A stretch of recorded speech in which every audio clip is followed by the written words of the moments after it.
Hey guys, it's Brandon with DIY Sound Library here, and today we have an awesome episode with producer, engineer, musician, and technician Kevin McMahon. My band's worked with Kevin on our last record, and he's been awesome. He's been such a huge help with everything with our music, and he has worked with some massive bands, massive record labels. Bands like Pile, Titus Andronicus, Swans. He did Real Estate's last album, Reduction Plan, Parlor Walls, Widow's Peak, and so much more.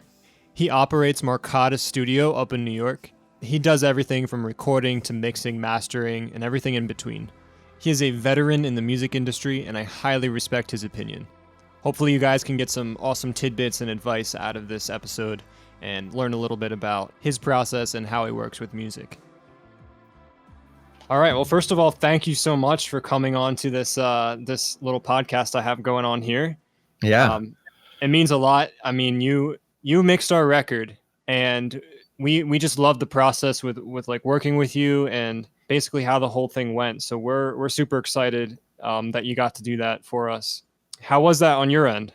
I really loved it. I thought you guys did a really fantastic job, especially arranging the music. I think we talked a lot about miking, Right. and things like that. And I suppose somewhere technically, in there, somebody could look at particularly like the room mic in there, but on everything, but without sort of dissecting that or getting, critical on it. Like I basically just really loved the music, and it was a fascinating sort of view into how you guys had worked. It seemed like you guys touched on a lot of things in your process that would normally be maybe some editorials I would have about things that people maybe don't do, or things that a modern message tells people that they're not supposed to do, in terms of you guys having everything really worked out as you came to the floor to record it. Right. And Cool. that's kind of like my main kind of overall question here is a lot of bands nowadays do a lot of stuff DIY, do it yourself, right? Yeah. Where they'll record a lot of the project by themselves or mix part of it or something like that.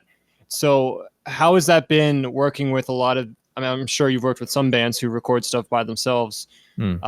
And that whole culture has changed from a traditional studio environment to do it yourself. So how do you see that whole thing? I mean, there's definitely pros and cons. I'm pretty self-conscious about my gripes with it, because I know that it's people start someplace, and I think a lot of things that concern me about that process are less about the technical part of it than maybe some other dogmatic, ideas or definitions that I think seep into the term DIY, and how that influences a lot of people to think they're supposed to do something if they've been influenced by that scene, by the existence and the visibility and what that scene appears to be about. So I think those things are concerning to me on a different level than like what may or may not be the, like a band's ability to record things the best, quote unquote, in quotes, best, whatever that means. Right.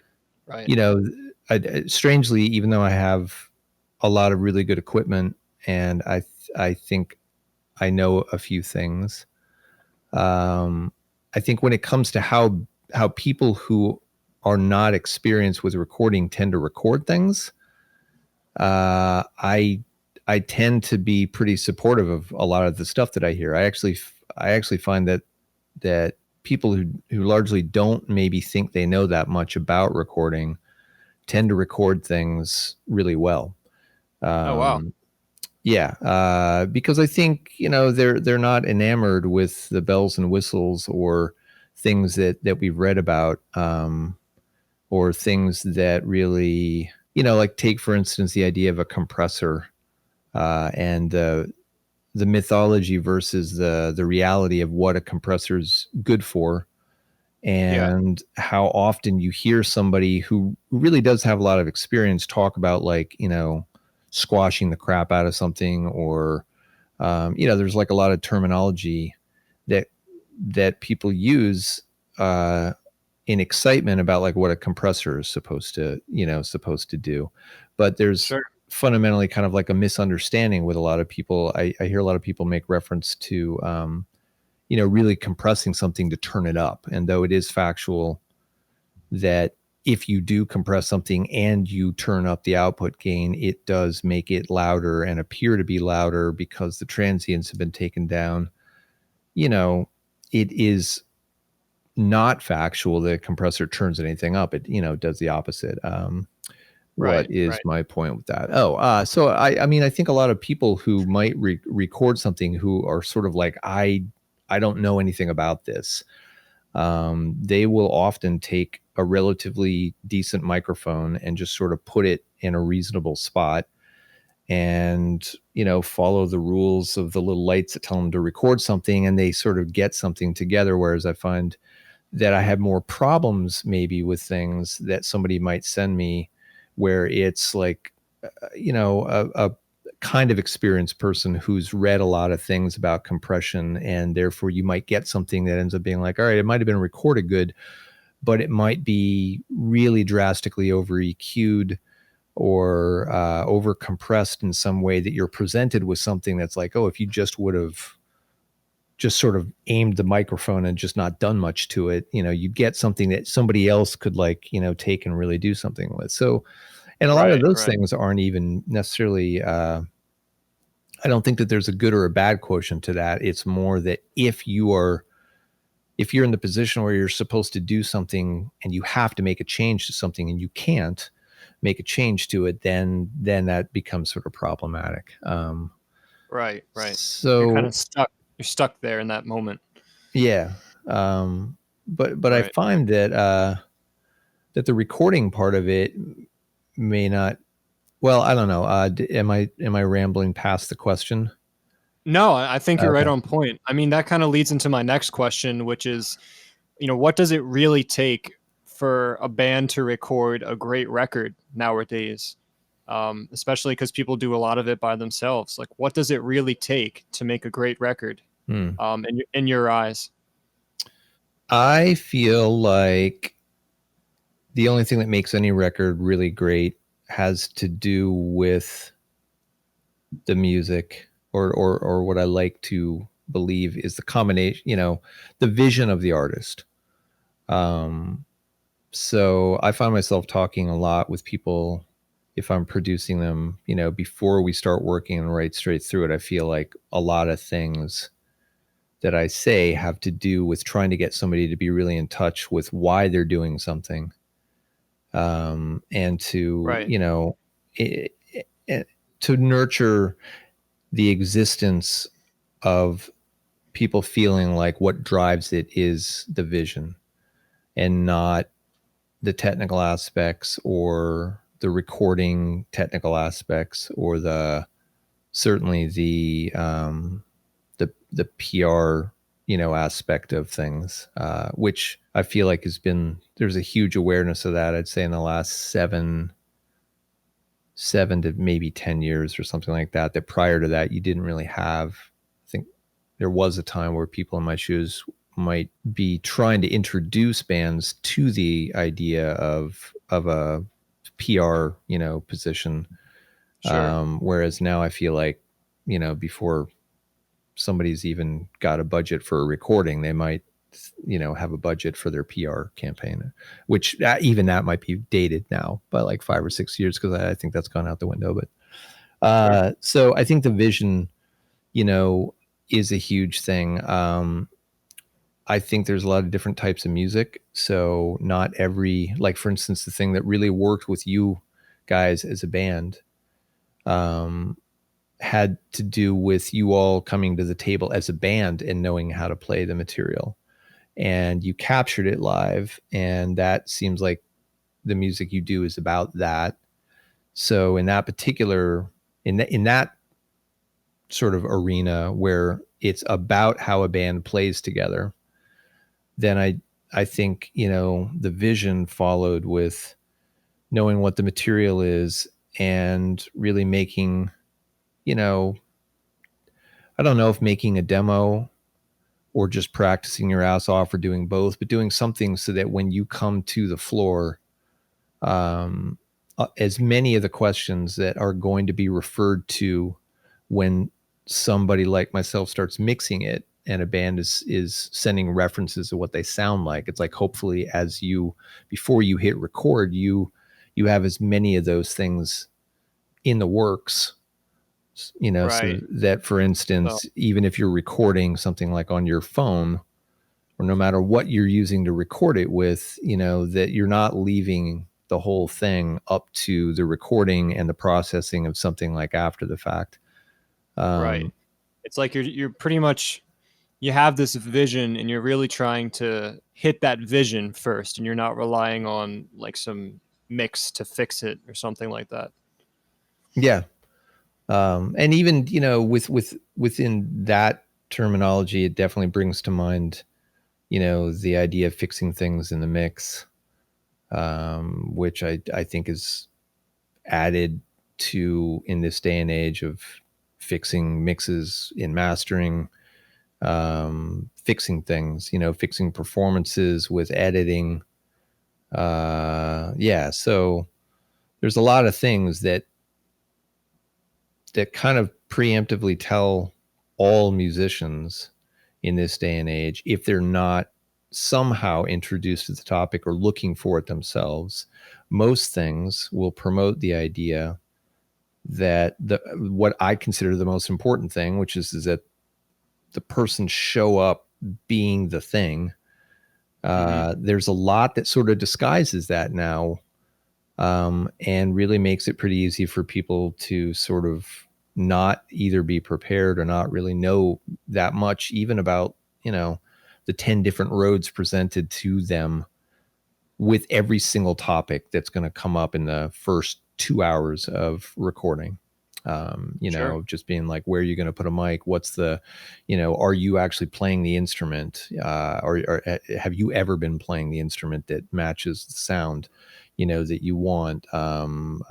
Certain, topographies, just real simple things like humbuckers versus single coils and somebody's idea of a guitar sound. Or again, somebody's idea of a guitar sound, and in their head they're actually referencing something that was probably done with like a small, amplifier, that the amplifier was like breaking up in a way, and that idea is utterly unknown, and there's like a distortion box Yeah. in its place, and there's not that much attention given to that, for instance, because maybe these topics aren't known, and the little switch isn't flipped on until perhaps at the very end when the mixing is happening, and then Sure. a very attentive thing can happen where, and I've seen this a few times where I've really been very, very, very surprised, because maybe all the rest of the way through the process, and again, this would be more in a situation where I was like recording, so I was around for the whole thing, where I would have had the impression up until the very end that there was like a very cavalier or a casual sort of like vibe about like things, and maybe there wasn't that strong of an opinion, which can actually be sort of alarming. I think to me, maybe a lot of people who've produced things might feel the same, and that might be a strong word, but if you're working with somebody and you get the impression you present one thing or this thing or this thing or this thing, and they're all different, and there's like oh yeah, that's cool, that's cool, oh that's cool, and it's just like, well, but none of these things are the same, and so one of Right. these one of these really has to be cool, and the other Yeah. ones kind of have to be dog shit, or at least one of them has to be dog shit, because otherwise it's like you're sort of like, where are we going? And that's the thing, Right. whereas Right. like if every decision has all these distinct roads that stem from it, and you keep making decisions without understanding that sort of process, then you can, you know, either love where you get accidentally, and I can be way behind that, where maybe people don't have that strong of an idea right up to the end, and they're constantly in real time and just making decisions about what they're presented to. I think that's valid. Sure. And I don't think, I don't know that I'd be critical of that as much as it would, again, this sense of alarm of being like, does the artist know where they're going? Because there's all these paths and you can get super lost. Right. So it's like, for me, the more I've made more music over the years, it's like it's always seems better to make the hard decisions first and don't just leave it up to someone else who touches it afterwards. So if you're not working with a producer, you essentially take on that role as the producer, Hmm. even if you are recording it yourself. And like you said, you have all these different options, and maybe they all sound cool, but you have to clearly choose one, or else your music just kind of sounds maybe messy or undefined. Um, Or and it for me, could. like, I mean, yeah, again, or it sometimes, could potentially. sometimes that process leads, to some great thing, meaning that I guess it's hard to be absolute in any of the things, that I think about things. I know I'm certain about them in a certain context, but unfortunately there's always Right. something where you're like, I'm sure that this is like the wrong way to do it. And it ends up being like, yeah, but there is absolutely a way to do that where that's the only way to do it. But yeah. Right. Right. Cool. And again, I Yeah. think, that stuff is really defined by what the artist is looking to do. And again, sort of referencing it back to working with you guys in particular, it seemed like there was, what you guys are doing is that kind of music. And sometimes, especially music that gets built up, that isn't about capturing a band or any communication between people, that does, really present a whole different thing. And that would probably be the thing that would contradict most of the things that I might have just said, because, that thing where you're really starting with something that is just, here's this one idea. And by definition, there is no preparation that's supposed to be done. And there is no communication between people. And maybe we're actually going to try and conjure, the imagery of being in a very phantasmal place. Maybe the final product is going to be very animated seeming, that there would be a lot of different considerations. And Now you've worked with a bunch of really big bands in the area. Real Estate, Pile, one of my favorites. Pile's awesome. Titus Andronicus. Between all these different records that you've worked on, is there any kind of connection between them that make them all great?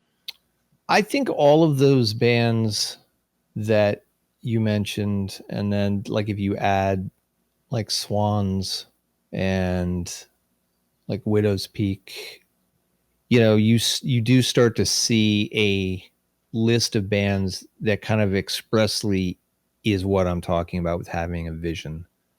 Um, Nice. those are all bands that have such a clear vision of themselves, Mm. that it's kind of hard to fuck it up. And the bands that have been, I guess, more commercially success, whatever the metric for the success is, I find to be who I'm talking about when I'm talking maybe to other bands, about needing that vision. Because yeah, I think all of those bands, and I mean, I think a lot of bands that I've worked with, there's an intensity to it. Like the name Marcata recording, like the term Marcata turns out to be the male tense for the word, the Italian musical term to play with stress and intensity. Oh wow, Um, that's really cool, actually. yeah, Yeah. and it's a it's a good coincidence that there's a lot of music that I've worked with that has that sort of attribute. Yeah. I think maybe a band like Real Estate, or Widow's Peak, and many others don't have that. I mean, that's not what they're about. Is this like bash you on the head intensity sort of thing? Sure. Yeah. But there is, a thing that seems to gravitate towards me that is all about that. And yeah, so I think that's maybe the connection. I think a lot, probably. most of the bands like on that list, probably with the except like both Real Estate and Widow's Peak, I think are bands that represent, even though there's been live recording for sure. Like the last Widow's Peak record I did, we tracked that live, whereas the very first one was absolutely like built up sound by sound. As was Real Estate's Days, the last record that we did. The main thing had a lot of live tracking, and more of an emphasis, on that. But still, those things represent sort of like that more fragmented, the like more of a fragmented recording process and more of a Sure. sound design per sound that you're doing, and building things with a lot of care about like what the part is and how that fits with other things, and layering things and really building it as you go, as opposed to like Titus Andronicus or Swans, or really a lot of other bands like even like Diarrhea Planet, where I think it's like all four guitar players were like, in the room live, no real baffles, guitar solos going down live. Yeah. I'm not even sure we used headphones. I do a lot of things with bands like that where they're not playing with headphones, because at that point, what you are capturing is this communication between the band, Sure. and it's more important that they hear things the way they always do. And Do you um, think do you think a lot of that's missing in today's, you know, bedroom studio atmosphere, that connection with the band? I mean, if it is, so I guess out of 100% of the records that are made where people layer up things, and I'm constantly shocked by the types of stories that I hear about how people did records, the most extreme, where like drummers play like, it's like, my first pass was just my kick drum, and then my second pass was my snare drum, and then I did my Oh, hi-hat by, I'm just, sure. uh so out of 100% of the stories where you hear things where things are built up like that, I would say that there's got to be a pretty big percentage of those things that are only done that way because that is what they could do in that environment. Probably giving a little disclaimer to say that not everything that, that particularly where a band is like, yeah, I don't like the way these records are coming out, and then it's factual that they're recording it that way only because they don't have access to a bigger space, then I would say that there's absolutely a lot missing. I would say that Sure.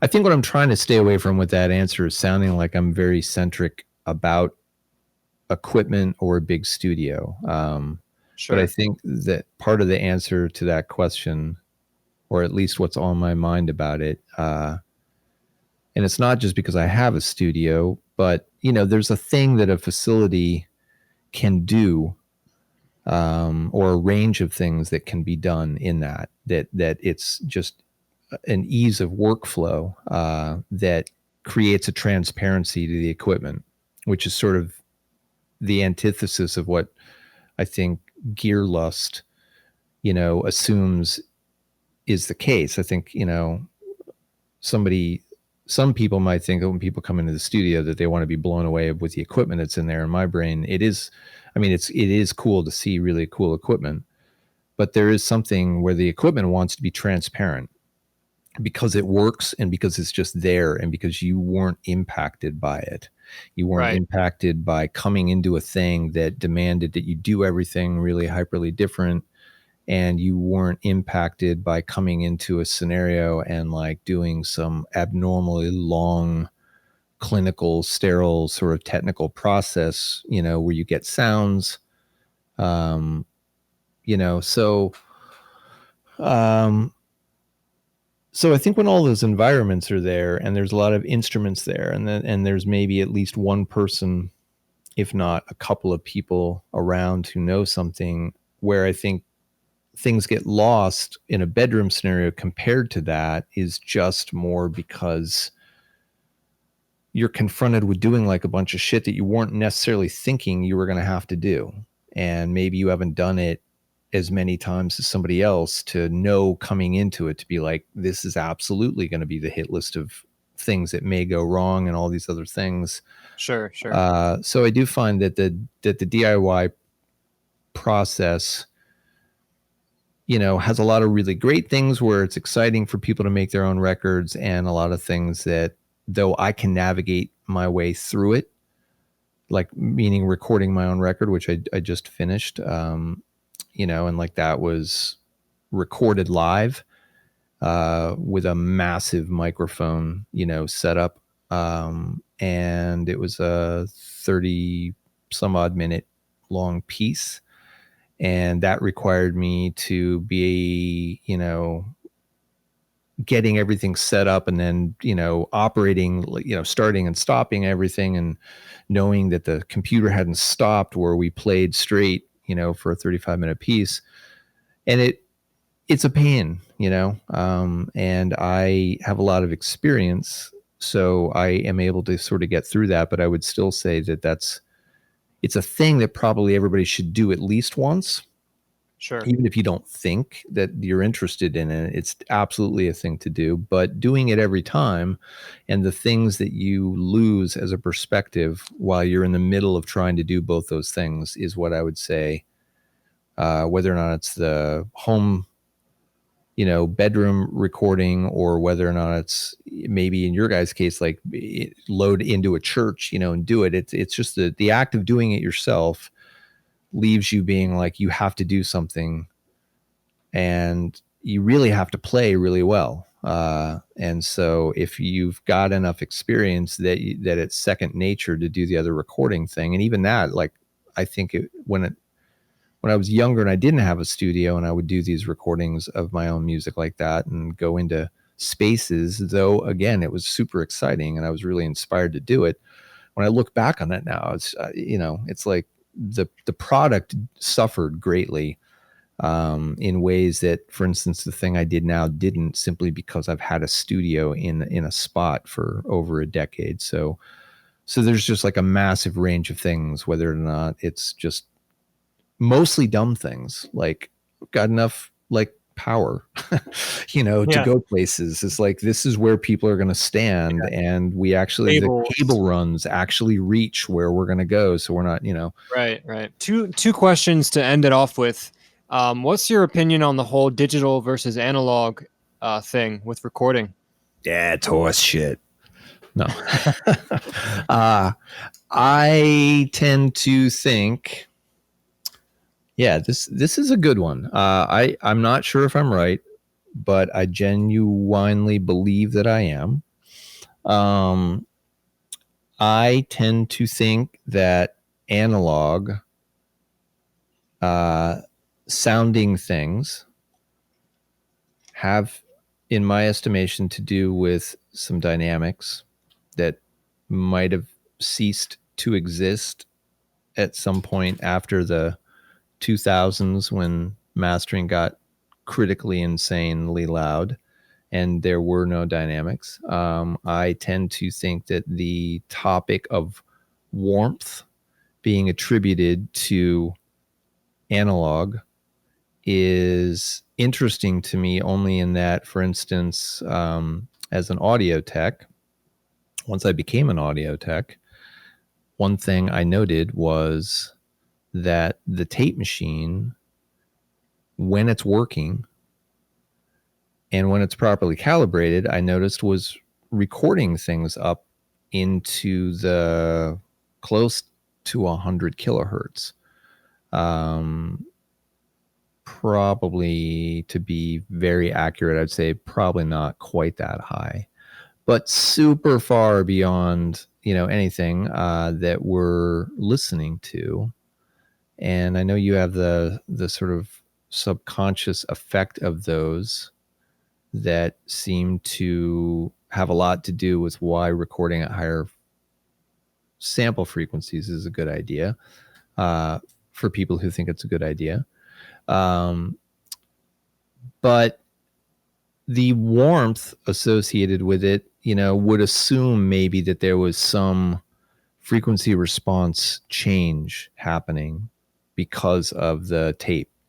or because of the analog equipment. And I guess those two things should be differentiated: analog tape. And again, if your tape machine is working and it's properly calibrated, you're generally putting a lot of work into making sure that what you put into that tape machine does in fact come off that tape machine Right. exactly as you put it in. And then there's some, things about like how you bias it, and how you set the operating level, which would dictate in terms of when you decide to hit the tape hard and get the tape compression that comes along with that. But again, those are decided, variables of how much and if you want that. And I think that there's a superstition about the idea, particularly with tape, that doesn't really talk about that actual thing. If you get tape compression, it's because you operated the tape machine in a way to get tape compression. You don't have to get tape compression.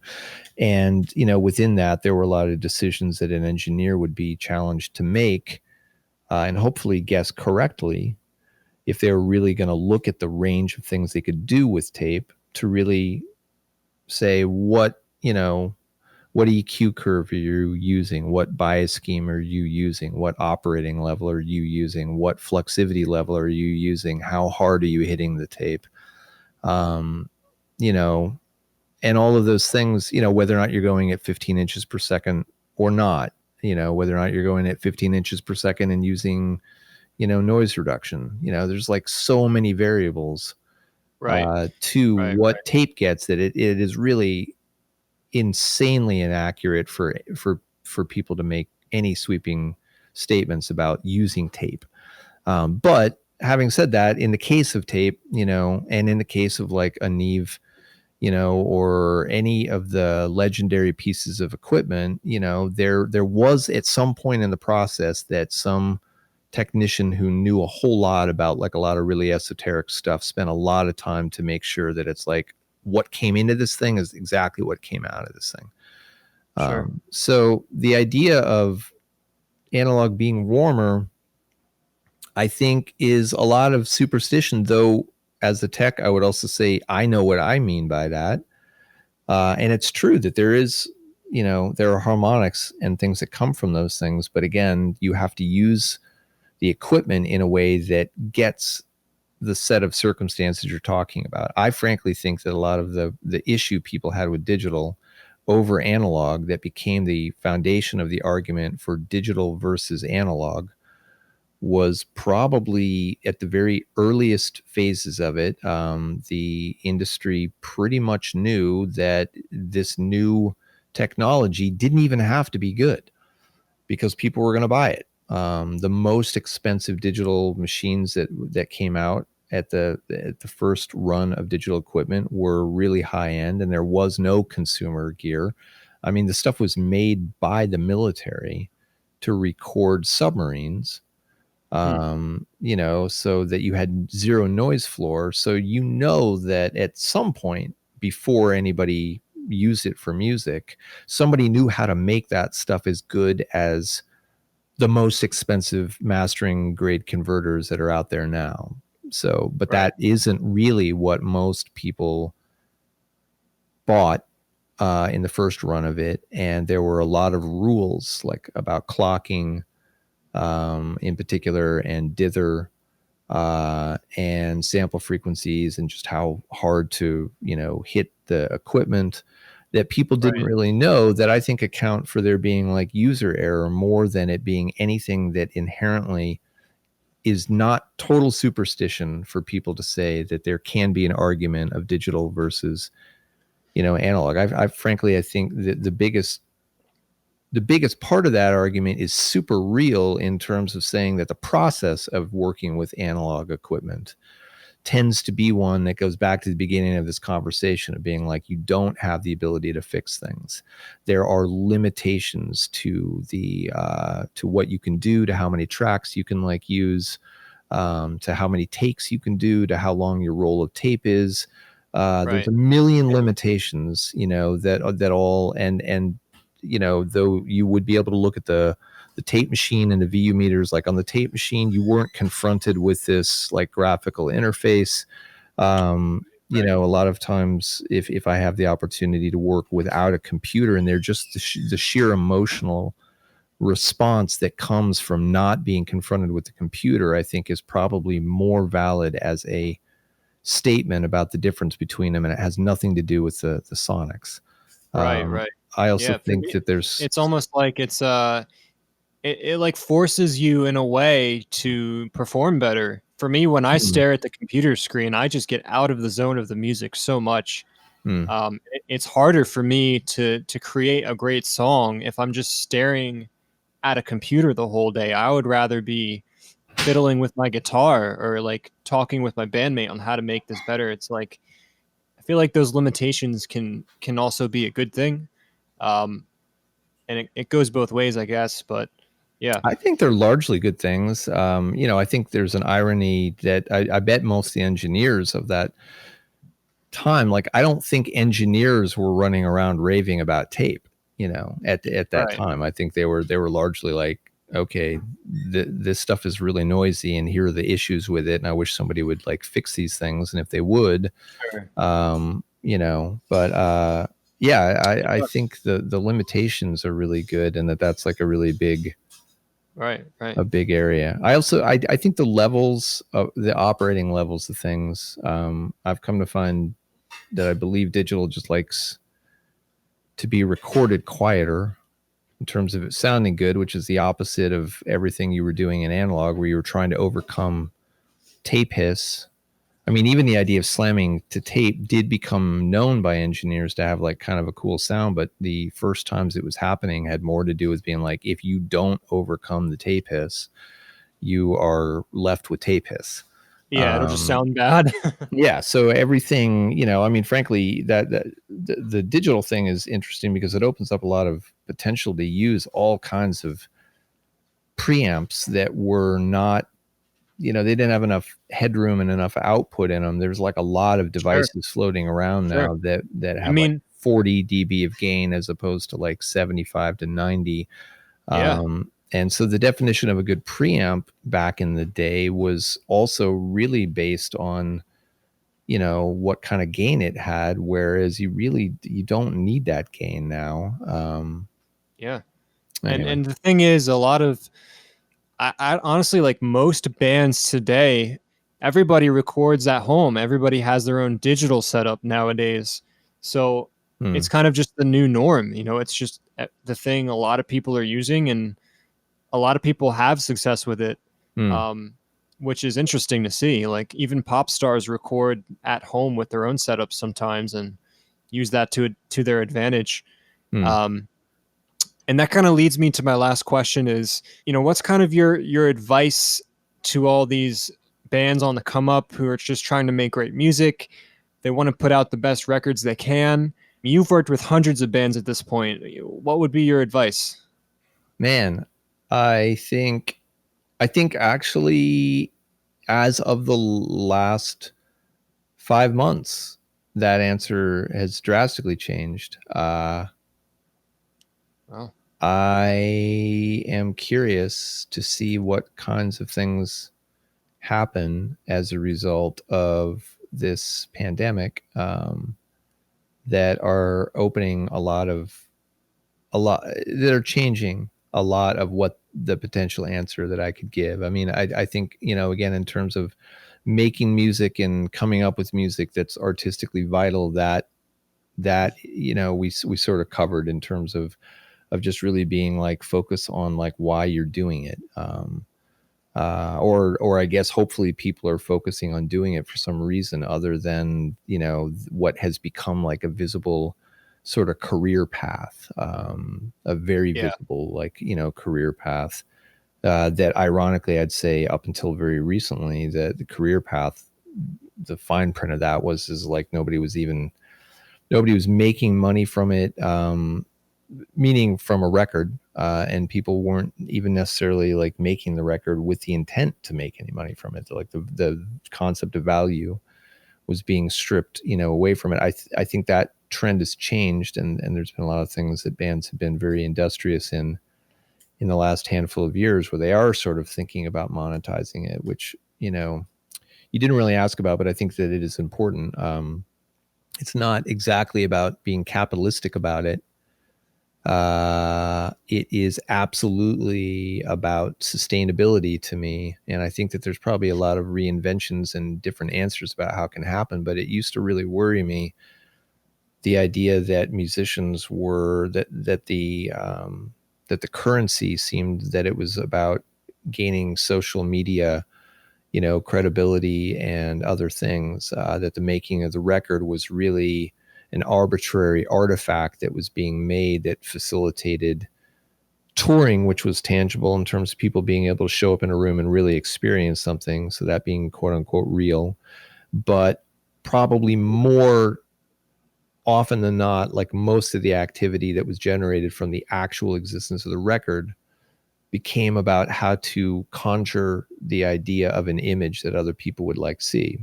Might Sure. Somebody might think that that sounds close to what I was saying about the vision thing, but I think it's the opposite. I think like people being driven because they understand that there's a such thing as having an image and directing an image, and that image conjuring the idea that you have stardom somewhere behind you for the sake of stardom, with the art that you're making being very secondary. To me seems like that there are very few people that benefit from that, and the overarching audience experience doesn't go that well. And then those things even match the lack of monetization from it. It's like if the Well, I quality of feel like, at least in my perspective, that seems to be the main line of offense with big record labels, with especially like pop artists, is like put out some easy music and we'll tour and sell merch, and that's how we make the money because people don't buy music anymore. mm,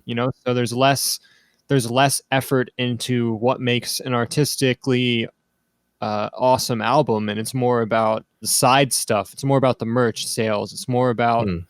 the touring and everything else on the side. Again, Um, there'd be an element that I don't know how it would be interpreted by people. I don't think it's a capitalism statement that I'm making. To me, when I see that, I still say thank God when there's like anything that people are doing that comes down to being like, and we're generating money. Only yeah, yeah, for because the sure. idea being like, being that it costs money to do everything. If people unconsciously have some idea that, if you're just doing things and there is no promise to make any money back from it, the question really becomes how often is somebody going to do that? Right, So to me, right. it just seems a sustainability problem when everything was so much uh, more about the social media thing than even the awareness on the merchandise. The merchandise, I think, yeah, I think that relates. I think that there may be some changes to the value of a record, being that the money that was generated from all things live. And again, you started having the industry doing 360 deals and things that put money into not just the band's pockets, but there was a lot of money being generated that I think accurately Yeah, represents money lost from record sales. And I think that there was a cooperative trade-off of sorts, with the idea of streaming and other things, that have sort of killed record sales. And I have a little bit of a hope and a sneaking suspicion slash, between them, it's a pretty hopeful one that there would be some value in record sales that would come back, and not because anybody's really concerned about the artist, but just because the industry itself understands where there's like a money flow, and the industry probably more than the artist understands revenue, and it wants to make revenue, and it makes revenue, and it doesn't want to lose making revenue. So I'm kind of hoping that now that nobody can go to a show and nobody can really tour, and you can't, sell merchandise, that there would be something that would happen that would put some value back into something that is also, for the time being, uh, the one way to really engage, with an artist. yeah, So I think it also, hopefully, it puts, in my estimation, more pressure on the artistic content of bands, sure. to be vital, But it could be a really exciting time, Yeah. for that, because of like all this stuff that's going on. So within Right. that, I would say dig in to understand why you care about making music. And if you Yeah. care about it for some reason that you want to say something, even if what you want to say seems trivial, but you really want to say it, is different from people doing things that I think they kind of have been. It's a kind of annoyingly to me percentage of the time where it seems like, oh, I am writing a song. I don't know if I really care about writing the song, but I am writing it and I can write it. And therefore I am writing it. Again, all this stuff is really subjective, because what the hell could I know about what somebody's doing and what's good or bad? But yeah, I think doing things because they matter, and as though there's some part of you that understands that the time you're spending doing that is frankly time you're using of your life, Yeah. that you're not going to get back. Yeah. So does it matter what you're doing? Do it like it matters, because Yeah. it does to a lot of people right now. And I think that, and then from there, I don't are there is there a technical part of that question of like what bands should do at this point, or No, I mean, it's no? to me, it's just like a lot of bands, in my experience, a lot of bands in this area, they kind of all want to make it big and make good music and get people to hear their stuff, but they just don't know what to do. And a Mm, lot of efforts put into social media and things like that. But at the end of the day, I think it comes down to the grassroots of, first of all, is your music good? Is it interesting? Are you creating stuff that has a, like you said, a clear vision? And are you able to play live? Are you able to showcase that to mm. to people?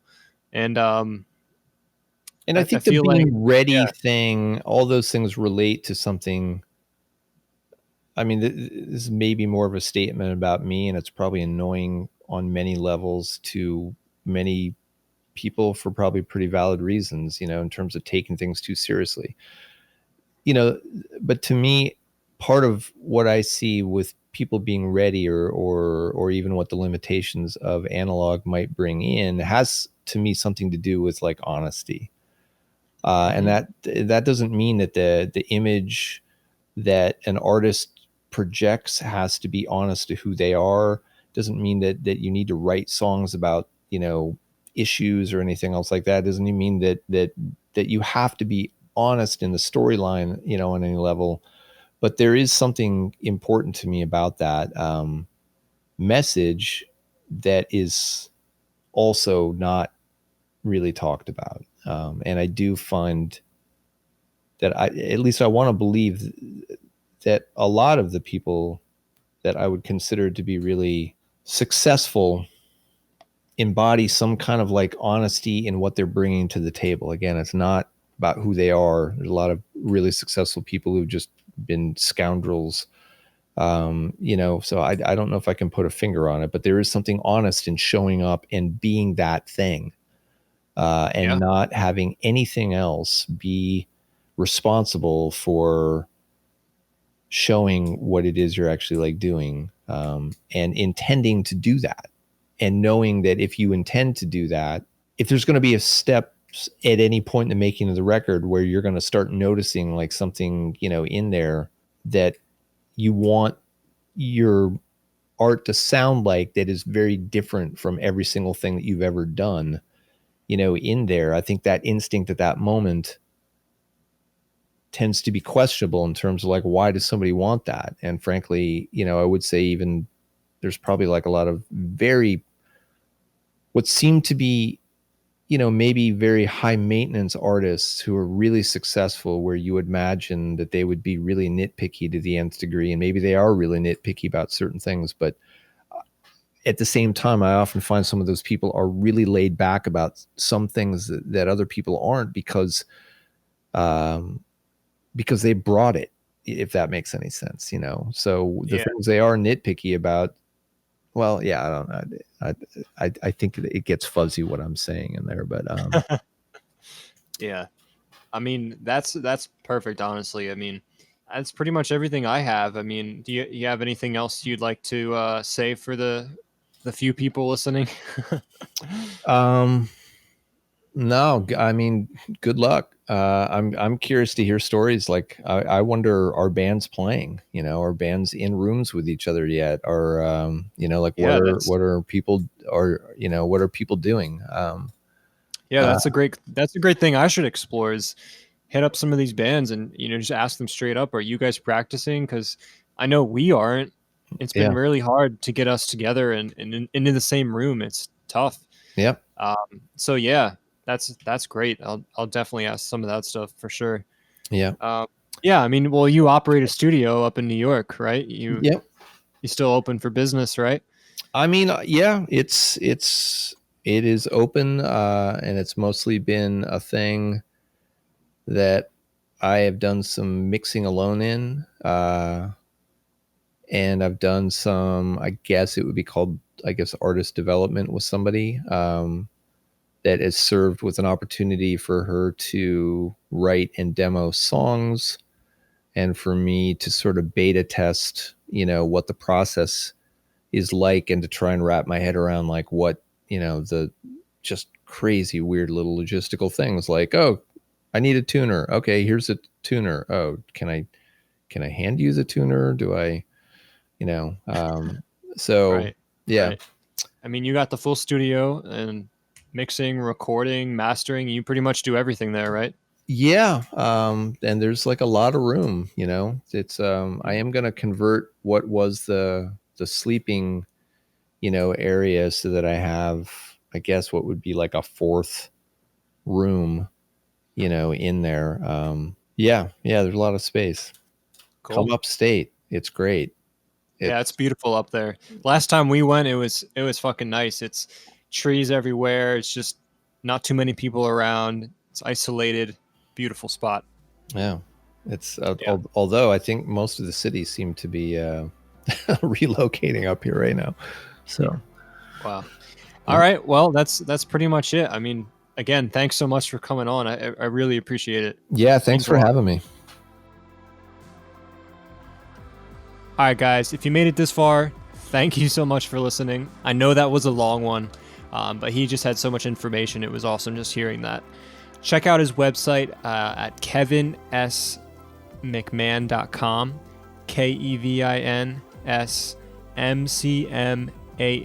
kevinsmcmahon.com. That's his website. You can contact him there if you need any studio recordings, mixing, mastering, anything like that, producing. He's your guy. Hit him up there and he'll help you out. All right, guys, this is DIY Sound Library, and thanks again for tuning in. Peace.